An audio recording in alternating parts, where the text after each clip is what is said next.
नमस्कार.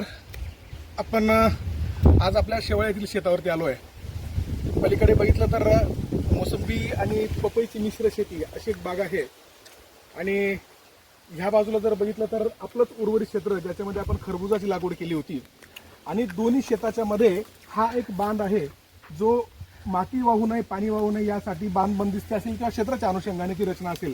हा अगोदरपासूनचा बांध आहे. 300 फूट लांबीचा हा बांध या ठिकाणी आहे.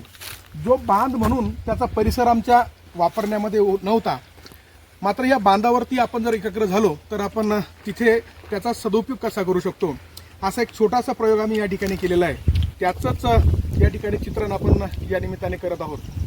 खरं म्हणजे बांध म्हटला तर महाराष्ट्रामध्ये किंवा किंबहुना शेती क्षेत्रामध्ये भांडण हा विषय पुढे येतो.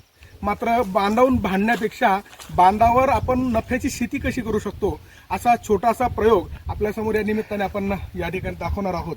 आपण बघू शकता इथे काही झाडं आपण पेरूची लावलेली आहेत. आताच्या कंडिशनला आज 1 मेच्या रोजी आपण हा शूटिंग करतोय.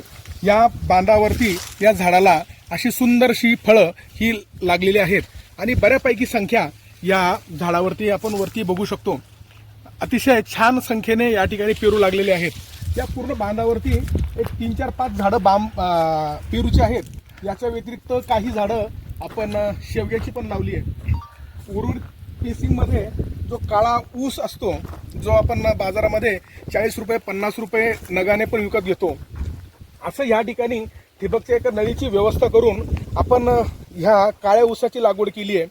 ॲक्च्युली काय झालं होतं की आमच्याकडे एक कावीळचं पेशंट असताना आम्ही त्याच्यासाठी एक आयुर्वेदिक उपचार म्हणून त्याच्यासाठी जेव्हा आम्ही हा काळा ऊस घरी घेऊन गेलो तर त्याच्यामधले पेरे पाडल्यानंतर जो बेण्याचा भाग उरतो रोप म्हणून त्याची कटिंग करून आम्ही त्या बेण्याची लागवड केली. म्हणजे ऊस खाल्ल्यानंतर आम्ही जो बेणं म्हणून जो बेण्याचा भाग होता तो लावला. त्याच्यावरती अशा पद्धतीने ही ऊसाची झाडं, ऊसाची रोपं या ठिकाणी बऱ्यापैकी संवर्धन त्याचं झालंय.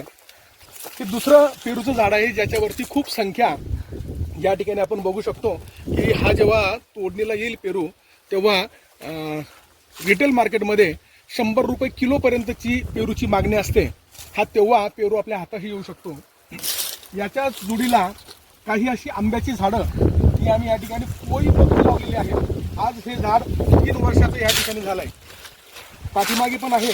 आणि पूर्ण ह्या बांधाचा जर विचार केला आणि निव्वळ 15 फूट अंतरावरती जर आपण आंब्याच्या झाडाची लागवड करायची म्हटलं असतं तर साधारण 17, 18 ते 20 झाडं आंब्याची ह्या बांधावरती लागू शकतात. हा बघा, हा दुसरा एक झाड आहे आंब्याचं. हे पण 3 वर्ष वयाचं आहे की यानंतर ते 4थ्या 5व्या वर्षामध्ये आपल्याला फळं देऊ शकतं. माझ्यासमोर आपण केशर आंब्याची काही झाडं, कलमाचे रोपं या ठिकाणी लावलेले होते.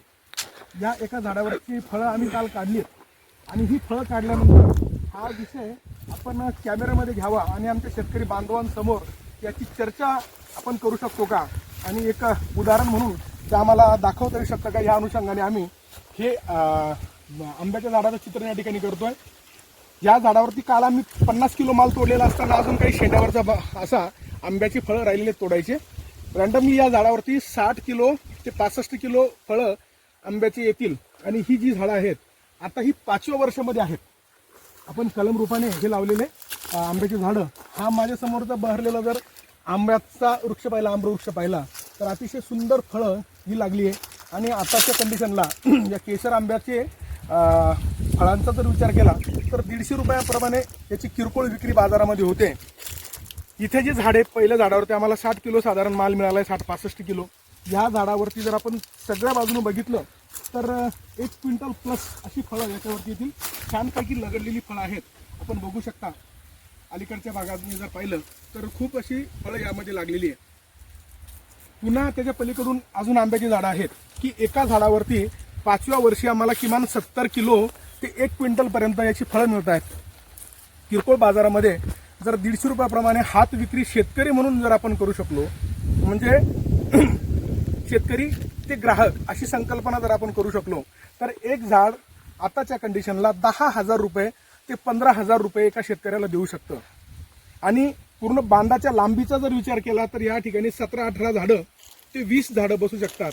आणि अशा 2 लाईनीमध्ये जर आम्ही ही झाडं लावू शकलो तर याचं जर आपण गुणाकाराच्या रूपाने जर गणित मांडलं तर किमान 3 लाख रुपये ते 4 लाख रुपये या बांधावरच्या शेतीमधून मग तिथे आंब्याच्या झाडांची लागवड असेल, आंबा फळ पिकांचं उत्पादन असेल, किंवा आपण बघितलेले पेरूच्या झाडाचा विषय असेल, किंवा ॲपल बोर सारखा विषय असेल की ही फळं यांचा हंगाम वेगवेगळा येतो. म्हणजे ॲपल बोर असेल तर साधारण ऑक्टोबर नोव्हेंबरमध्ये डिसेंबरमध्ये ती काढणीला येतात. त्या दरम्यान स्वतः माफक प्रमाणात आपण लागवड केली आणि त्याचं हार्वेस्टिंग करून 5-50 झाडांच्या फळांची तोडणी करून आपण बाजारामध्ये ग्राहकांपर्यंत तो जर माल पोहोचवला तर 50 रुपये 60 रुपयापासून तर 100 रुपये किलोपर्यंत ॲपल बोर पण विकल्या जातं. तीच परिस्थिती पेरूच्या फळांच्या बाबतीत पण आहे.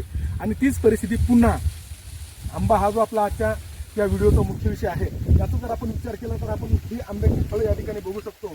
अतिशय मोठ्या प्रमाणावर सुंदर अशी फळं या ठिकाणी लागलेली आहेत.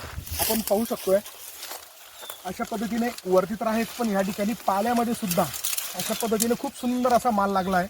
5व्या वर्षातलं हे आंब्याचं झाड आहे आणि 1 क्विंटल फळांचा विचार केला किरकोळ बाजारात 150 रुपये आणि ठोक बाजारामध्ये 70-80 रुपये ते 100 रुपयाचा विचार केला तर एक झाड 7-8 हजारापासून तर 15,000 रुपयापर्यंतचं उत्पन्न शेतकऱ्याला देऊ शकतं. मग हे करताना काय करावं तर बांधासारखा भाग असेल, ठिबकची व्यवस्था असेल तर एका लाईनीची आम्ही इथे सबमेनला एक ड्रीप लाईन काढली आणि त्याच्यावरती याला आपण पाण्याची व्यवस्थापन केलंय. आणि अशा पद्धतीने पाण्याचं व्यवस्थापन केलं असताना जर ठिबकची आपली यंत्रणा नसेल आणि ठिबकच्या व्यतिरिक्त जर आम्ही फ्लड इरिगेशन करत असू तर आठवड्यातून फक्त एक वेळ साधारण 10 मिनिटं ते 15 मिनिटं तुम्हाला पंप या ठिकाणी चालवला लागेल. म्हणजे झाड असं पेरूचं असेल किंवा आंब्याचं असेल याच्या बाजूने जर सरी काढली आणि फ्लड पाणी त्याला जर सोडलं तर अशी छान हिरवीगार वनराई तिथे निर्माण होऊ शकते. आणि ती वनराई निर्माण झाल्यानंतर त्या झाडाला लागणाऱ्या पाण्याची तर व्यवस्था होतेच होते. अतिशय सुंदर आल्हाददायक वातावरण, जी बांधावरची जागा आमच्या उपयोगात उत्पन्न होऊन येत नाही त्या ठिकाणी उत्पन्न म्हणून ही जागा येऊ शकते. मात्र हे करताना बांध हा आमच्या अखत्यारीतला असावा. बांधामुळे ह्या लागवडीमुळे आमच्या बाजूच्या शेतकऱ्याच्या अधिकारावरती आम्ही अतिक्रमण करणार नाही ना याची देखील आपण खात्री करून घ्यावी.